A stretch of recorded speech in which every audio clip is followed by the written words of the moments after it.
საბერძნეთში, კერძოდ თესალონიკში გაიმართა საბერძნეთის ეკლესიის წმინდა სინოდის სამეცნიერო საღვთისმეტყველო ჟურნალ თეოლოგიის 100 წლისადმი მიძღვნილი მეორე საერთაშორისო სამეცნიერო საღვთისმეტყველო კონფერენცია, რომლის სახელწოდებაც იყო მართლმადიდებლური თეოლოგია და ტექნოლოგიის ონტოლოგია, ანთროპოლოგიური, პოლიტიკური, ეკონომიკური, სოციალური და კულტურული შედეგები.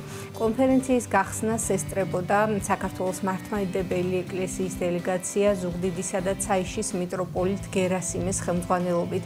დელეგაციის წევრები იყვნენ საქართველოს მართლმადიდებელი ეკლესიის პროტოპრესვიტერი გიორგი ზვიადაძე და იღუმენი მიქაელი ბრეგვაძე. ასევე ესწრებოდა ჩვენი თანაწამყვანი ელისაბედ აბულაძე, რომელმაც მოამზადა ძალიან საინტერესო რეპორტაჟი და დეტალურად უკვე თავად მოგვიყვება კონფერენციისა და მისი მნიშვნელობის შესახებ. ნახოთ რეპორტაჟი.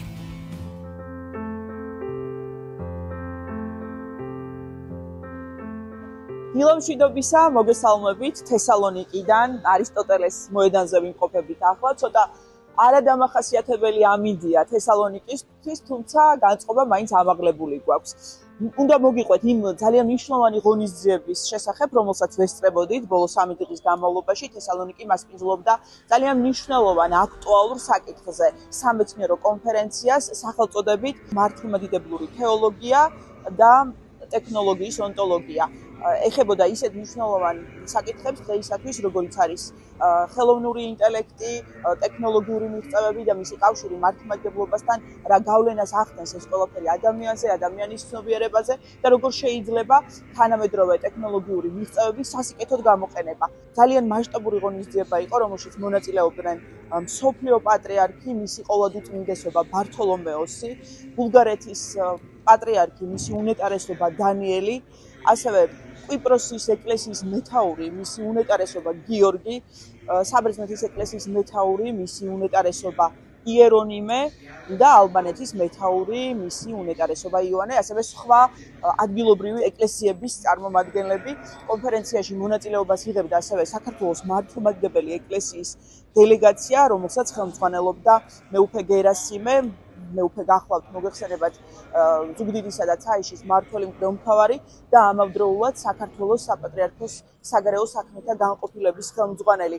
მასთან ერთად დელეგაციის წევრები იყვნენ თბილისის სასულიერო აკადემიისა და სემინარიის რექტორი, პროფესორი, საქართველოს მართლმადიდებელი ეკლესიის პროტოპრესვიტერი გიორგი ზვიადაძე და იღუმენი მიქაელი ბრეგვაძე.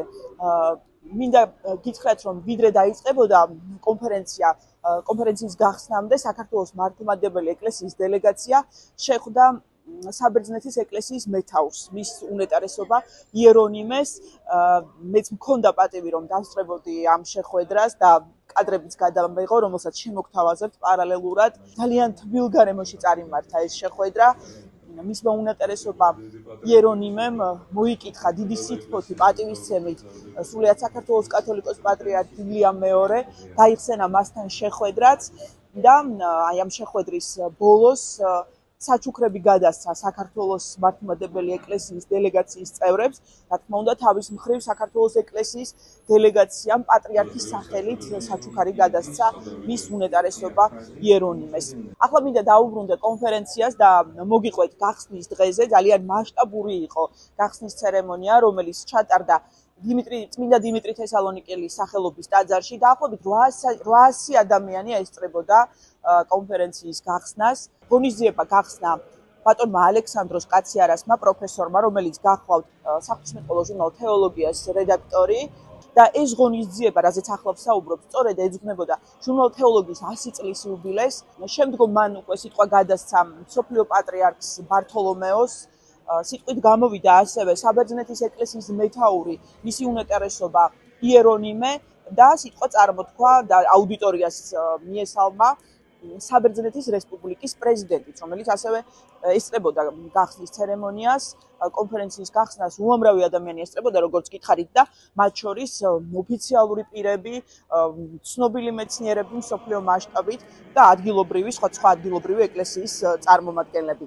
მიტროპოლიტმა გერასიმემ საქართველოს მართლმადიდებელი ეკლესიის დელეგაციის ხელმძღვანელმა პატრიარქის სიტყვა გააცნო დამსწრე აუდიტორიას და ეს სიტყვა უკვე ბერძნულ ენაზე თარგმნა იღუმენმა მიქაელმა ბრეგვაძემ, რომელიც დელეგაციის წევრი იყო ასევე და ჩვენ გვაქვს შესაძლებლობა რომ ახლა ეს ვიდეო ჩანაწერი შემოგთავაზოთ. ჩვენ უნდა არასოლა ათენისა და სვია ბელადის თავარაკის მართლმადიდებელი ავტოკეფალური ეკლესიის წარმომადგენელო, ოლაცამდელონო მღვდელთავარნო, პატიოსანო მამანო, პატრიცელონო აკადემიური წრეების წარმომადგენელო, ქალბატონებო და ბატონო. ყველას გულითადად მოგესალმებით ქრისტესმიერი სიყვარული და თქვენთან ერთად ვიზიარებთ ევანგელიის სიხარულს. საბერძნეთის ეკლესიის წმინდა სინოდის სამეცნიერო საღვთისმეტყველო ჟურნალ თეოლოგიის 100 წლის თავთანიგრძნობის კონფერენციის. ეს მნიშვნელოვანი მოვლენაა არა მხოლოდ საბერძნეთის ეკლესიისათვის, არამედ მთელი მართლმადიდებლური სამყაროსთვის, რადგან აღნიშნული ჟურნალი საუკუნის მანძილზე ერთ-ერთ უმთავრეს და ავტორიტეტულ საგანმანათლებლო და საღვთისმეტყველო გამოცემას წარმოადგენს. მოხარულნი ვართ, რომ საიუბილეო თარიღთან დაკავშირებით იმართება სამეცნიერო კონფერენცია მეტად საინტერესო და აქტუალურ თემაზე მართლმადიდებლური თეოლოგია და ტექნოლოგიის ონდოლოგია, ანთროპოლოგიური, პოლიტიკური, ეკონომიკური, სოციალური და კულტურული შედეგები. მოგეხსენებათ გლობალური საკომუნიკაციო ქსელებისა და ახალი ტექნოლოგიების დანერგვით შეიქმნა ვითარება, რომელიც ჩვენი დროის ერთ-ერთ მთავარ გამოწვევად იქცა. ადამიანებს მიეცათ ურთიერთობისა და ინფორმაციის გაცვლის უსაზღვრო შესაძლებლობა, დისტანციური სწავლების, კვლევების ჩატარების, სამედიცინო თუ ფსიქოლოგიური დახმარების ახალი საშუალებები. ტექნოლოგიების გამოყენებამ უპრეცედენტოდ დააჩქარა ინფორმაციის დაგროვება, დამუშავება და თითოეული ჩვენგანისათვის ადვილად ხელმისაწვდომი გახადა საუკუნეთა მანძილზე კაცობრიობაში დაგროვილი ცოდნა. მაგრამ სიკეთესთან ერთად ხელოვნური ინტელექტი უდიდეს საფრთხესაც შეიცავს, რამაც მსოფლიოს შეიძლება უბსკრულისაკენ უბიძგოს და აქამდე უცნობ მძიმე ცოდვათა მსხვერპლი გახადოს. ამას საზოგადოება გრძნობს და უკვე ცდილობს დამცავი მექანიზმების შექმნას, თუმცა საკითხავია, რამდენად შეძლებს იგი სწორი ნაბიჯების გადადგმას, ან რამდენად ეფექტური იქნება ეს ქმედებანი. გვინდა აღვნიშნოთ, რომ დღევანდელი ცივილური სამყაროს ფორმირებაში მართლმადიდებელ ეკლესიას განსაკუთრებული წვლილი აქვს შეტანილი. გავიხსენოთ თუ როგორ ხდებოდა ქრისტიანობის გავრცელება საუკუნეების წინ, როცა არ არსებობდა არანაირი ტექნოლოგიები. პირველად სწორედ ეკლესიის წიაღში შეიქმნა საგანმანათლებლო და სულიერი კერები, რომლებიც წარმოადგენდა იმდროინდელი ცოდნის შესაკრებელსა და სწორი ორიენტირის მიმცემს. დღესაც ეკლესია უნდა დარჩეს ჭეშმარიტი განათლებისა და სწორი აღზრდის ცენტრად და თანამედროვე ტექნოლოგიების გამოყენებითაც უნდა განამტკიცოს ქრისტიანული ღირებულებები. მას ასევე აქვს ვალდებულება მოზღვავებული ინფორმაციის გარემოში დაეხმაროს ადამიანებს კეთილისა და ბოროტის გარჩევაში, რათა მათ არ გადაუხვიონ სულიერი გზიდან და არ დაემონონ მხოლოდ მატერიალურ ღირებულებებს, პრაგმატიზმსა და ეგოიზმს. მართლმადიდებლური სწავლება დაფუძნებული საღვთო სიბრძნესა და გამოცხადებაზე, მეცნიერებასთან დიალოგითა და ტექნოლოგიების გონივრული გამოყენებით უნდა იქცეს კაცობრიობისათვის სწორი და უსაფრთხო მომავლის გზის მაჩვენებლად. ჩვენს წინაშე დგას ეს უდიდესი, ურთულესი და ამასთან აუცილებლად გადასაჭრელი ამოცანა. ჟურნალ თეოლოგიის 100 წლის იუბილეს გამორჩეულად ულოცა ის უნეტარესობას ათენისა და სვია ბელადის თავარეპისკოპოს იერონიმოს, საბერძნეთის ეკლესიის წმინდა სინოდს და მოწმეებს. გულითადად ულოცავ ჟურნალის დირექტორსა და მთავარ რედაქტორს, ბატონ ალექსანდრე გაციარას და მის ყველა თანამშრომელს, ასევე კონფერენციის ორგანიზატორებსა და მონაწილეებს.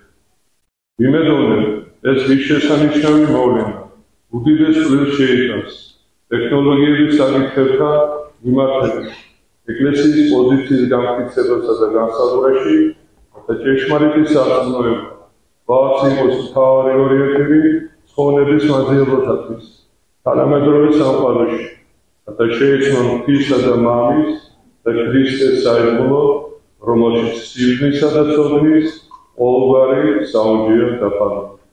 წმინდესი და უნეტარესი, სრულიად საქართველოს კათოლიკოს პატრიარქი, საერთოდ თბილისის მთავარი ეპისკოპოსი, იგვინთისა და ცხომაღას მიტროპოლიტი, ნემამიბოძე ლეონელი საზეიმო განწყობილი.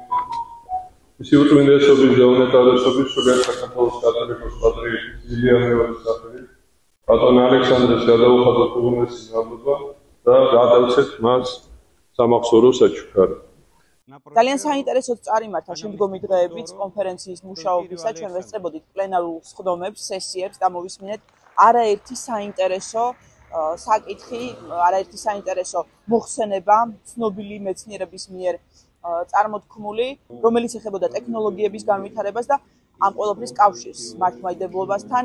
ჩვენ გქონდა შესაძლებლობა, რომ გავსაუბრებოდით უნეტარეს გიორგის კვიპროსის ეკლესიის მეთაურს და ახლა შეგვიძლია რომ ეს ვიდეოც ვნახოთ. ეს კონფერენცია ჟურნალ თეოლოგიის 100 წლის თავს ეძღვნებოდა და დაკავშირებული იყო იმ ახალ ტექნოლოგიებთან, რომლებიც მსოფლიოში დომინირებს. მართლაც ახალი ტექნოლოგია არა მხოლოდ ეხმარება ადამიანებს მათ ყოველდღიურ ცხოვრებაში, არამედ ქმნის იმ ჩარჩოს, რომელშიც ისინი ცხოვრობენ. ჩემს მისასალმებელ სიტყვაში ვახსენე, რომ ციფრულ მეცნიერებამდე, ინტერნეტამდე ადამიანებს ჰქონდათ მარტივი იარაღები, მაგალითად წისქვილის ქვა, რასაც იყენებდნენ, ან ნამგალი თავიანთ ყოველდღიურ ცხოვრებაში. ეს იარაღები იყო ორგანულად ინტეგრირებული მათ ცხოვრებაში. ისინი ეჭირათ ხელში და მათი მოძრაობები შეესაბამებოდა ხელის მოძრაობას. დღეს ახალი ტექნოლოგია სხვაგვარია და ქმნის სხვა გამოწვევებს. ამიტომაც დღეს თუ რთული მანქანა გაფუჭდება, სპეციალისტებს ვეძახით, რომ შეაკეთონ. ადრე კი თავად ვაკეთებდით. მარტივ იარაღებს არ ჰქონდა გამოყენების ინსტრუქცია. ადრე ვხედავდით ნამგალს ან წისქვილის ქვას და ვიცოდით, როგორ გვემუშავა მასთან. ჩვენ გვინდა, რომ მეტი ყურადღება მივაქციოთ იმას, თუ როგორ გამოიყენონ ადამიანებმა ეს ახალი ტექნოლოგია კაცობრიობის სასიკეთოდ და არა სხვებზე ბატონობისთვის. ადამიანი არ არის მანქანის პროდუქტი. ის ღვთისმკვნილებაა და ასე უნდა მივუძლიეთ მას. ძალიან ადრე მქონდა შეხვედრა საქართველოს კათოლიკოს პატრიარქ ილია მეორესთან, როცა ჯერ კიდევ არქიმანდრიტი ვიყავი. ის ჩამოვიდა კვიპროსზე თავის თანმხლებ პირებთან ერთად. შემდეგ კი წმინდა მიწის მოსანახულებლად მიდიოდა და ჩვენმა უნეტარესმა მთავარეპისკოპოსმა ქრიზოსტომოს პირველმა, რომელიც მაშინ ცოცხალი იყო, გამგზავნა, რათა ლარნაკას აეროპორტამდე მიმეცილებინა. სამწუხაროდ იერუსალიმისკენ დაგეგმილ რეისზე დარჩენილი იყო მხოლოდ 2 ადგილი, თუმცა საჭირო იყო 6 ადამიანის გაშვება. ამიტომ დაურეკე მთავარეპისკოპოსს და მან მოაგვარა, რომ კერძო თვითმფრინავით გაფრენილი იყვნენ პატრიარქი და მისი თანმხლები პირები ისრაელში. ეს ვიზიტი ჩემს გონებაში დარჩა, როგორც ჩვენი გაცნობა. მოგვიანებით მეც წავედი საქართველოში პაფოსის მიტროპოლიტის რანგში. უნეტარეს მთავარეპისკოპოს ქრიზოსტომოს მეორესაც ვახვდი. მაგრამ მარტოც ვარ ნამყოფი ვიზიტით. ისევ შევხვდი პატრიარქ ილია მეორეს. ბევრჯერ ვისაუბრეთ. შეხვედრილ ვართ სხვა ეკლესიებშიც, როცა ჩვენც ვიყავით ვიზიტით და უწმინდესი ილია მეორეც ბრძანდებოდა. ის არის ღირსეული იერარქი და ჩემზე შთაბეჭდილება მოახდინა იმან თუ როგორ უყვარს ის მის იერარქიას და ხალხს. ვუსურვებ მას მრავალჟამიერ სიცოცხლესა და ჯანმრთელობას. დასაწყისში აღვნიშნეთ, რომ ღონისძიება, რომელიც თესალონიკში გაიმართა და 3 დღის განმავლობაში მიმდინარეობდა, ეძღვნებოდა ჟურნალ თეოლოგიის 100 წლის იუბილეს. მასპინძელი ჩვენი იყო თესალონიკის სამიტროპოლიტო, ხოლო ღონისძიება თვითონ მოწყობილი იყო საბერძნეთის ეკლესიის წმინდა სინოდის მიერ. ბატონი ალექსანდროს კაციარასიც იყო ჩვენი მასპინძელი, რომელიც გახლავთ საღვთისმეტყველო ჟურნალ თეოლოგიას რედაქტორი და ერთ-ერთი ორგანიზატორი ამ ღონისძიებისა და ჩვენ შეგვიძლია რომ ახლა მისი ინტერვიუც ვნახოთ. აქ თესალონიკში ამ დღეებში ვიმყოფებით თითქმის ყველა ადგილობრივი მართლმადიდებელი ეკლესიის წარმომადგენლებთან ერთად, რათა განვიხილოთ ძალიან მნიშვნელოვანი საკითხი, რომელიც ეხება ტექნოლოგიას. დღემდე ბევრს ვსაუბრობდით ტექნოლოგიის განვითარების დადებით და უარყოფით მხარეებზე. დღეს ჩვენი კონფერენციის თემა, რომელიც თესალონიკში ჩატარდა, სრულად დაეთმო თანამედროვე ეპოქაში ტექნოლოგიის მიღწევის კავშირის განხილვას მართლმადიდებლობასთან მიმართებით. რა გავლენას ახდენდა ტექნოლოგიური მიღწევების გამოყენება ჩვენს ურთიერთობაზე ღმერთთან, მოყვასთან და გარემოსთან. სწორედ ეს იყო კონფერენციის თემა. ამიტომ მიმაჩნია, რომ ეს კონფერენცია სიახლე იყო თავისი თემატიკითა და აქტუალურ გამოწვევებზე პასუხების ძიებით. თესალონიკში ჩვენი ვიზიტის ფარგლებში შევხვდით ქართველ სტუდენტებსაც, რომლებიც სწავლობენ თესალონიკის არისტოტელეს სახელობის უნივერსიტეტში და მათაც გავესაუბრეთ კონფერენციის მნიშვნელობაზე, შეგვიძლია ეს ინტერვიუებიც ვნახოთ. ვფიქრობ, რომ ასეთი ტიპის კონფერენციები ყოველთვის ეხმარება, რომ თანამედროვე გამოწვევებს გასცეს პასუხი, როგორც მაგალითად ამ კონკრეტული კონფერენციის თემა იყო მართლმადიდებელი თეოლოგია და თანამედროვე ტექნოლოგიები.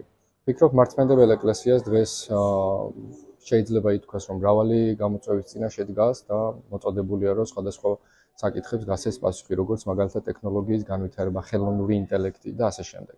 ქართული დელეგაციის მონაწილეობა ვფიქრობ მნიშვნელოვანია ამ პანორთოდოქსურ მოვლენაში, რადგან კიდევ ერთხელ უსვამს ხაზს იმაზე, რომ მართლმადიდებელი ეკლესია არის რეალურად ერთი. რაც შეგვეხება ჩვენ ამჟამად თესალონიკის არისტოტელეს უნივერსიტეტის საღვთისმეტყველო სკოლის კანონიკური სამართლის დოქტორანტი გახლავართ. ამ მიმართულებით ვსწავლობთ და ამ მიმართულებით ვიკვლევთ და ვფიქრობთ, რომ ასევე ქართველი სტუდენტების თესალონიკში, თუ ათენში, თუ ევროპის სხვადასხვა უნივერსიტეტებში მნიშვნელოვანია მათი აკმაყოფილება, რომელიც აუცილებლად მოწოდებული იყვნენ იმისთვის, რომ საბოლოოდ საქართველოს ეკლესიას თავიანთი ინტელექტით და განათლებით დაეხმარონ და გვერდში დაუდგნენ. ერთ-ერთი მნიშვნელოვანი რაც არის ამ კონფერენციიდან არის ის, რომ ეკლესია მზად არის ყოველთვის ითანამშრომლოს მეცნიერებასთან, ითანამშრომლოს თითოეულ დარგთან მეცნიერებისა, რომელიც იქნება დამხმარე ადამიანისა და დაისვა და მკაფიოდ გაესვა ხაზი, რომ ადამიანმა არ უნდა დაივიწყოს თავისი მნიშვნელობა, რად არის შექმნილი, რომ ის არის ღვთის ხატა და მსგავსად შექმნილი და მისი აუცილებლობა, მისი ტექნოლოგიის გამოყენება მის ცხოვრებაში რა დონეზე არის მნიშვნელოვანი. ტექნოლოგია უნდა გამოიყენოს როგორც დამხმარე საშუალება და არ უნდა იყოს ტექნოლოგია მისი მიზანი. ვფიქრობთ, რომ ეკლესია როგორც ცოცხალი ორგანიზმი ყოველ ეპოქაში მზად არის გასცეს პასუხი იმ გამოწვევებს, რომლებიც არის მის ეპოქაში. კონფერენციის დასკვნითი ნაწილი უფრო მეტად დაეთმო უკვე კულტურას, კულტურული ნაწილით დასრულდა, ასე ვთქვათ, კონფერენცია და თესალონიკის დიდ საკონცერტო დარბაზში გაიმართა კონცერტი, სადაც თესალონიკის სახელმწიფო სიმფონიური ორკესტრი წარსდგა მაყურებლის წინაშე, ასევე მოვისმინეთ ბერძნული ფოლკლორი და ბოლოს მოვისმინეთ გორან ბრეკოვიჩის ცნობილი მუსიკოსის და მისი ორკესტრის არაჩვეულებრივი შესრულება, ასე რომ ძალიან ნაყოფიერი იყო ჩვენი ვიზიტი საბერძნეთში, თესალონიკში, კონფერენციაში მონაწილეობა და ვფიქრობთ, რომ ძალიან მნიშვნელოვანი იქნება ის შედეგები, რაც მოყვება სწორედ აი ამ კონფერენციის მუშაობას.